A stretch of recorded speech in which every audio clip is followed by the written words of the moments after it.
Assalamualaikum warahmatullahi wabarakatuh. Bertemu lagi dengan saya Teti Haryati. Pada kesempatan kali ini saya akan membahas tentang proses dan SOP Teaching Factory atau kita kenal dengan model pembelajaran Teaching Factory.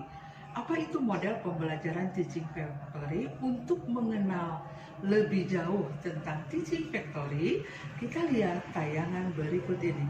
Check it out. Proses bisnis dan SOP Teaching Factory mengacu kepada Instruksi Presiden Nomor 9 Tahun 2016 tentang revitalisasi sekolah menengah kejuruan dalam rangka peningkatan kualitas dan daya saing sumber daya manusia Indonesia. Apa itu pembelajaran Teaching Factory? Pembelajaran Teaching Factory adalah model pembelajaran di SMK berbasis produksi atau jasa yang mengacu pada standar dan prosedur yang berlaku di industri dan dilaksanakan dalam suasana seperti yang terjadi di industri. Dan pelaksanaan Teaching Factory menuntut adanya keterlibatan mutlak antara pihak industri sebagai pihak yang relevan menilai kualitas hasil pendidikan di SMK. Dengan kata lain, harus ada MOU antara pihak industri dengan pihak sekolah. Dan pelaksanaan Teaching Factory tentunya di sini harus melibatkan pemerintah, baik itu pemerintah daerah dan stakeholder dalam rangka pembuatan regulasi, perencanaan, implementasi maupun evaluasinya. Lalu, apa sih tujuan dari Teaching Factory?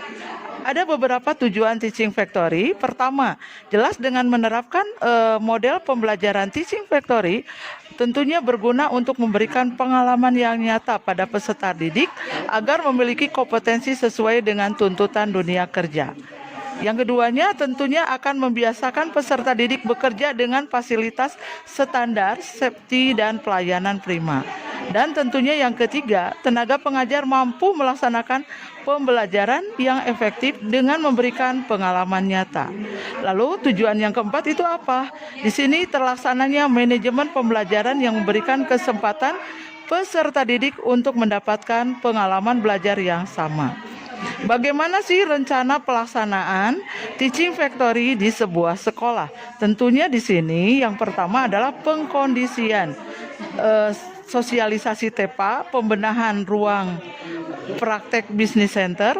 Terus yang kedua, adanya penentuan kira-kira produk dan jasa Teaching Factory apa yang kita ambil, disesuaikan dengan sekolah kejuruan yang bersangkutan. Artinya kalau dia sekolah bisnis, jadi kita mengambil kira-kira produk apa sih yang cocok untuk Teaching Factory di sekolah yang bersangkutan. Terus selain itu juga siapkan perangkat pembelajaran Teaching Factory-nya mulai dari RPP dan tentunya kepada jurnal dokumen-dokumen yang diperlukan untuk Teaching Factory. Selanjutnya keempat adalah bagaimana meningkatkan sumber daya manusianya. Adakan pelatihan atau magang di DUDI yang ditunjuk MOU dengan sekolah kita. Yang kelimanya adalah pembentukan personil manajemen Teaching Factory. Dengan kata lain, kita buat bagaimana struktur organisasi dari TEPA itu sendiri. Mulai kita buat dari ketua, sekretaris, bendahara, sampai kepada orang-orang yang duduk di manajemen Teaching Factory. Selain itu juga menjalin kerjasama dengan dunia kerja. Dan yang ketujuh adalah bagaimana kita bisa menyampaikan informasi produk, barang atau jasa atau layanan jasa kepada halayak ramai melalui website atau mungkin juga kita menyebarkan informasi yang lainnya. Nah, di sini kita akan lihat bagaimana penyiapan perangkat pembelajaran TEFA. Biasanya di sini adanya dukungan penuh dari pihak atas, dari pihak direktorat. Di sini memberikan adanya orang yang membantu kita. Yang pertama adalah membimbing kita, misalnya dalam pembuatan analisis kurikulum berbasis TEPA.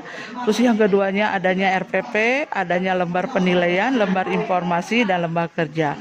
Tentunya RPP yang dibuat TEFA itu akan berbeda dengan RPP yang keseharian, di mana untuk RPP TEFA itu yang berbedanya itu dalam kegiatan intinya mengacu kepada model pembelajaran Teaching Factory. Lalu di sini bagaimana sih proses bisnis dari TEFA itu? Mulai dari ordering, kita menerima pesanan, kemudian adanya receiving, adanya warehousing, adanya displaying. Di sini ada proses bisnis teaching factory di SMK 1, nanti baru kita sellingnya. Dan untuk struktur organisasinya kita melibatkan juga dari Dudi, pihak Dudi yang terlibat, apakah dengan PT Sumber Alvaria Trijaya, Aprindo, kepala sekolah kerjasama juga dengan pengawas sekolah. Setelah itu kita kerjasama dengan Waka Bidang Kurikulum, Waka Bidang Hubin, baru kepada Ketua Kompetensi Keahlian BDP, dan nanti ada sekretaris, ada pelaksana teknis, kemudian ada bendaharanya, dan tentunya adalah tim pengajar dari BDP itu sendiri. Selain itu, kita lihat bagaimana pembenahan ruang teaching factory. Dalam hal ini adalah teaching factory yang di SMK 1 Bandung, sebelum mendapatkan bantuan TEFA dan sesudah membuat bantuan TEFA. Akan terlihat jelas perbedaannya sangat nyata. Kemudian di sini saya sajikan juga gambar pada saat launching dibukanya Teaching Factory SMK 1 Bandung. Alhamdulillah sudah dibuka oleh kepala sekolah, oleh pengawas. Di sini luar biasa sambutannya. Banyak juga yang belanja. Ya, di sini ada yang belanja, ada yang tanya jawab. Semuanya meramaikan Teaching Factory. Mudah-mudahan ke depan Teaching Factory kita menjadi lebih maju, lebih banyak omsetnya. Sekian dan terima kasih. Wassalamualaikum warahmatullahi wabarakatuh. Sekian tayangan tentang proses bisnis dan SOP Teaching Factory. Dan untuk mengenal lebih jauh apa itu model pembelajaran Teaching Factory di SMK 1 Bandung, kita ketemu lagi dalam tayangan yang lain, pada pertemuan yang lain. Terima kasih. Wassalamualaikum warahmatullahi wabarakatuh.